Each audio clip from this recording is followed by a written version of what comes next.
Morning, ladies and gentlemen.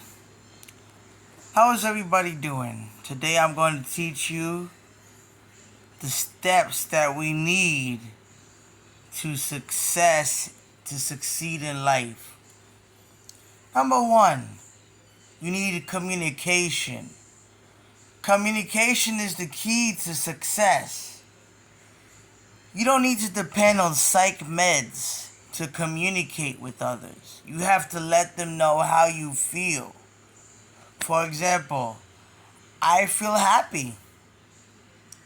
Even though I don't have a girl I need in my life, I feel happy. She's there to take care of herself, and she knows a lot of girls, they're intelligent. They know when it's the right time to go to their man. You gotta give her a chance, and I learned to give chances to people. But if you don't teach them, how would they know that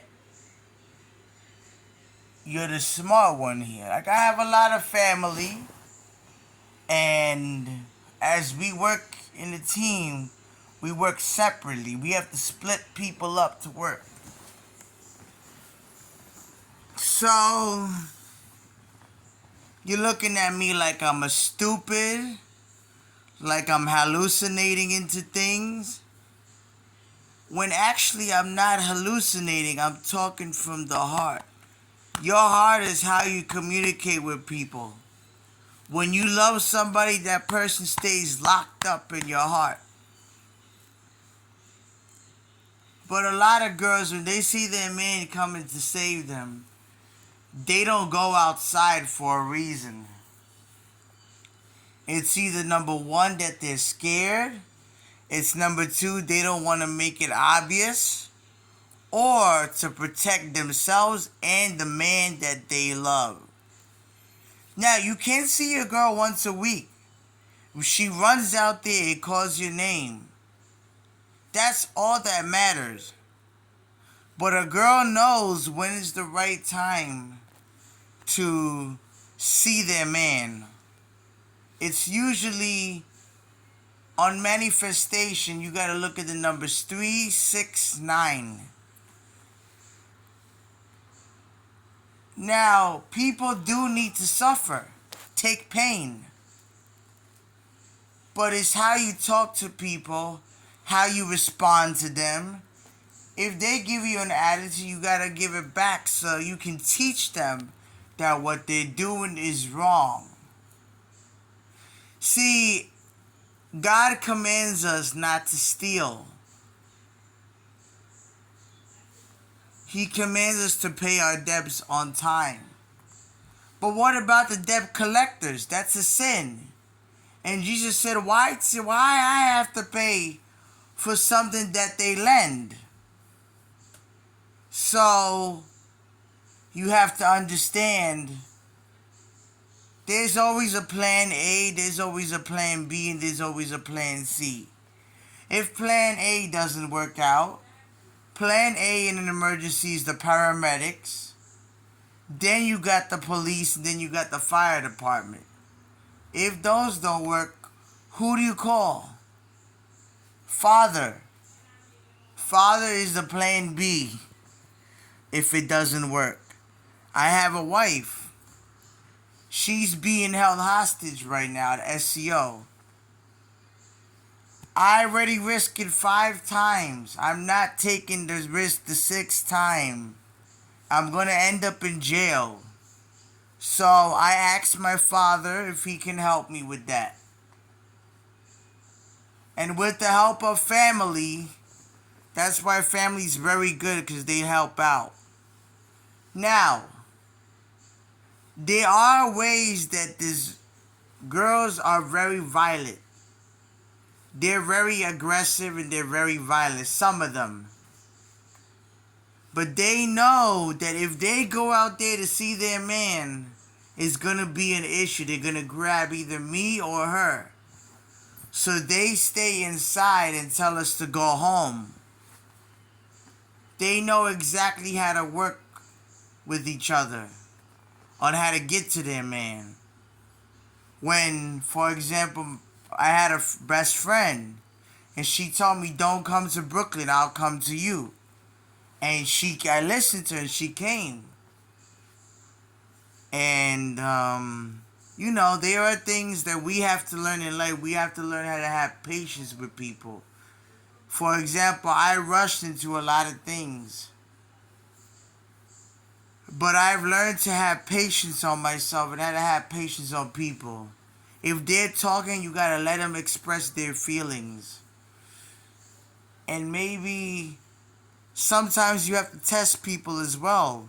If you don't test people, how would you know to trust them? You get what I'm saying? So, we have a series of episodes going on. We have diabetes, that's number one cause.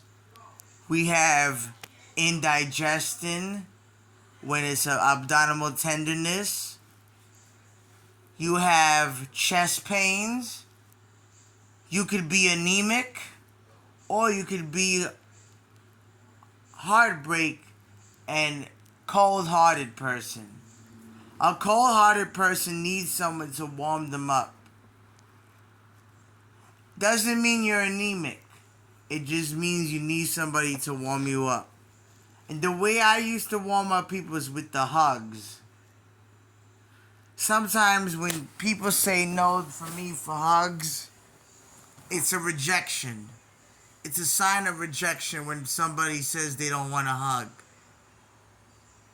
But hugs help people. And they may see it like that. Like, I had a friend, when I was crying, she told me, let it out, just cry it out. And she was able to hug me. She was there for me. Something that my first girlfriend on SCO did. She was there for me. We was there for each other. So they're keeping her held hostage for what? Why keep people held hostage when you could give them a chance to go out in the community? That's just something that people have to think about. Give people a chance to go out. And if not, they're going to end up running away. Or probably hurting themselves. Because they're not getting what they want. Well, it's not good to hurt yourself. But sometimes you do have to run away from the situation. Because if you don't run, that's a sign that something is not right is going on. Why would a girl go and call my name if she didn't care about me? It's because she knew I was there. And that's why she came out running to see me. Now, in relationships, you can see a person one time out of the whole month. And they still love you. A girl knows how to protect their man. A girl knows when the man is down, the girl is coming for backup. And the man knows when the girl is down, they go down with her. Now, think about it. Because this is going to get tricky, this question. What do you do when you're being called the cops on 5 times? When you call it yourself, to test yourself, call it 5 times. What do? Think about it. 5 times you did the suffering. The 6th time you're not going to suffer. But the 9th time she's going to be there for you. Understand that. Understand that girls love their man so much.